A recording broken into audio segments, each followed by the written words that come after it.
Why do rivers flood? Rivers are always changing. Sometimes these changes cause the river to flood. Flooding occurs when too much water enters a river. The water level in the river begins to rise. This usually occurs after a lot of rain or when large amounts of snow begin to melt. When it rains, the water falls on the river's catchment area. The catchment area is the area of land that surrounds a river where water will drain through the soil into the river. If the water continues to enter the river, the water will continue to rise and eventually it will become bank full. Bank full is when the river can't hold any more water. If the water level continues to rise above this level, the water will spill over the bank and the river will flood. As a river floods, it will begin to fill up the floodplain. This is the flat area of the land that surrounds the river. Because it is flat, the water can quickly fill it up.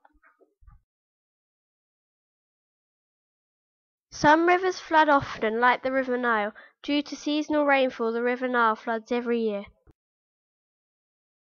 Other floods happen very suddenly and are known as flash floods. The river quickly fills up and passes bank full in just a few hours. Often flooding is a result of human interference. Large areas of concrete and tarmac, like in towns, mean that the soil can't soak up as much water, so more of it gets into the river. Taking away trees and plants can also mean that less water is absorbed and more of it enters the river.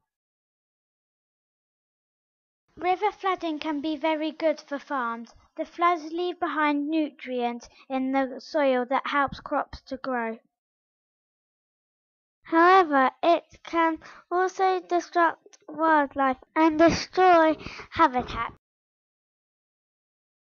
Human settlements can also be affected, with great damage being caused. Over time, humans have developed ways to manage rivers and reduce the risk of flood. Dams can be built. These are big walls built across a river which allows humans to control how much water is let through to the other side.